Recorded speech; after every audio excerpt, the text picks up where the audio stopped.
Before we start this list, there's one item that needs to be on the list not to bring, and that is a metal detector. Now, it might sound obvious, but there are people on Amazon and Temu and what other sites that will try to sell a metal detector that can locate diamonds.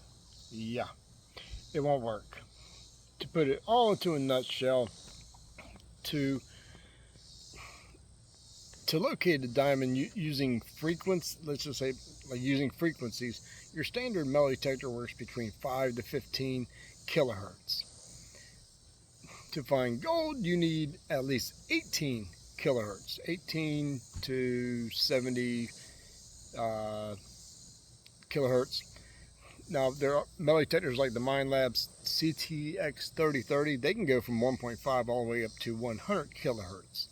Now, kilohertz is how many thousands of cycles per second. To find a diamond using frequencies, now you're getting into the range between 10 megahertz to 25 gigahertz of frequency. Millions of cycles per second compared to thousands, up to whatever giga is, a lot. So don't fall for those. Do not fall for the metal detector scams. I've contacted a bunch of the sellers and I've had questions about their supposed diamond detectors, and they've given me frequency ranges from 5 to 10 kilohertz. Oh, and one of them actually replied back that it exceeds most and goes to a whopping like 15, 20 kilohertz or something. I mean, they said a few kilohertz more than their competitors. But yeah, just don't fall for it.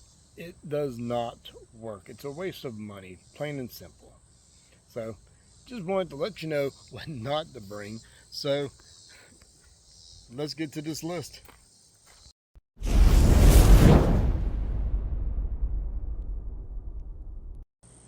Hey everybody, welcome back. Shu here.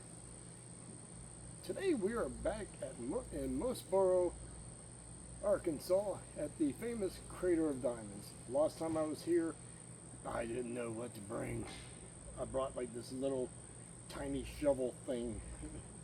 And I ended up having to drive all the way back and forth back into town getting this and that. And it was more of a hassle. But I did find a diamond. So this year, I figured I'd make a little video of what I'm bringing this time. A lot better prepared. Number one, first and foremost, your safety is always the highest concern. So you're going to want a cooler. Put ice and water, Gatorade, stuff like that into here. You want to stay hydrated out here because it can get very, very, very hot. Sunscreen, bug spray. The sun can be harsh out here. Today it's 98 degrees and it's almost full sun. Right now we're in the shade trees. And bug spray. Especially if you have little ones, bug spray. The shoe bug, weird coincidence. This stuff's good. I like this. April likes this. These little chamois towels, these are nice because they absorb a lot of water. You can actually dip them into your cooler, wring them out, put them around your neck, stuff like that to keep yourself cool. Last thing you want to do is drop out here or anywhere from heat exhaustion or just basically from the sun. Now classifiers, sifters, whatever you want to call them, I picked these up in town. I do believe I got both of them from the hardware store. Really great guys down there. I think the pair was like 25 bucks and they work really good.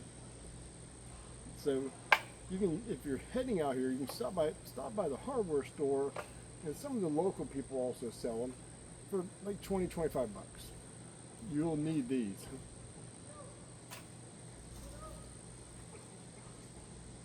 Now what I did, I built a heavy duty reinforced one just so I can separate the larger stuff a lot more faster. I like efficiency.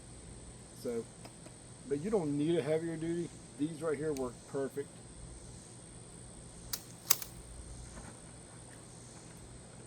A bucket, whether 1 gallon, half gallon, 5 gallon, you're going to need a bucket so you can move material. And you can also, if you're not using it, you can sit on it.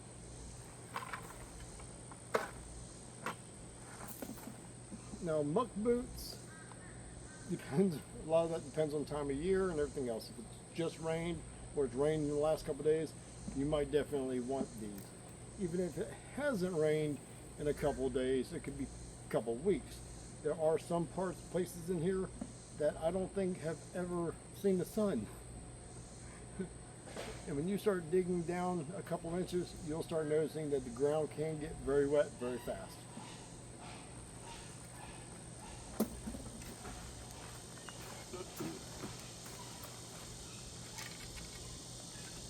Very important,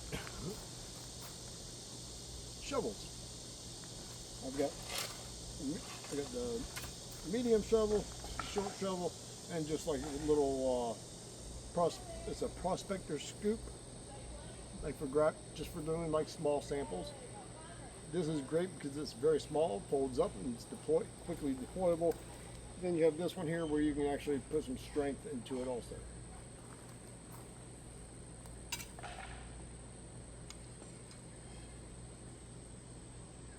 Now that being said, you don't need any of this so far. I mean, truly, you don't need this. You can actually walk out here, like in the morning, early afternoon or later afternoon, when the sun's at an angle. You can just walk through this place and look for something shiny. Diamonds are seriously, can be found just sitting on top, especially if it just rained. Perfect time. Now another thing that makes it so much easier to carry all this is a little cart. I mean, like I'm using a Gorilla cart. This one actually has a tilt, so you can tilt and dump. But almost any kind of cart, and I do believe they rent carts here. People coming through town, you can actually rent a lot of this type of stuff from the folks down here in town, which is pretty cool.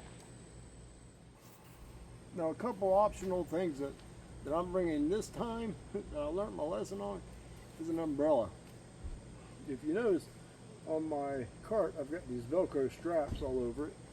I can Velcro strap this to that, pops up.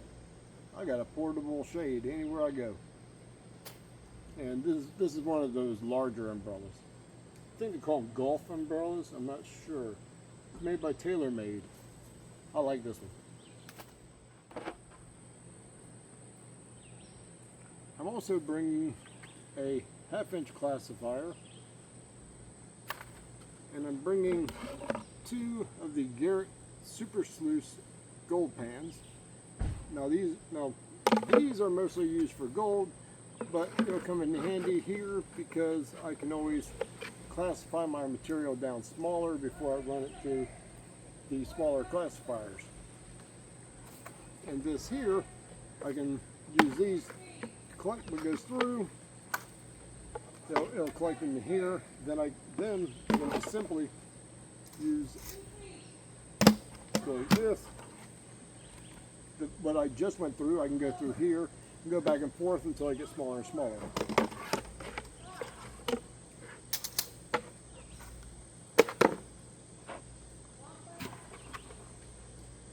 I do believe like the pool type people or pond people, they use these.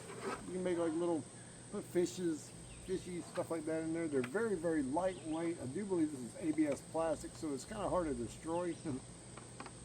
But you can use this also for classifying.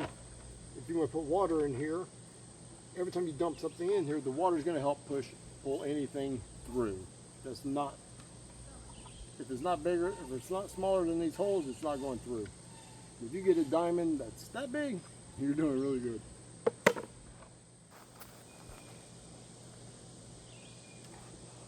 And this is my newest toy. The Ryobi, it's a little Ryobi. Takes the little 18 volt batteries.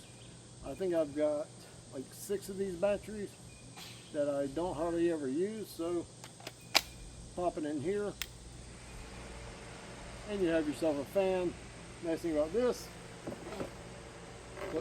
you can clip it here, rotate it around, and now you're out there, you have a fan to help keep you cool. Kind of cheating, but if you ain't cheating, you ain't trying. But yeah, these are just some of, this is basically some of what I'm bringing this year. And all of this is going to fit into this cart. I'm using my e-bike to take this from the campsite that I'm at now up to the digging pit area, which is also the visitor center. So I'll be able to fit all this in here, take it up there, and I'm ready to go. So just give you an idea.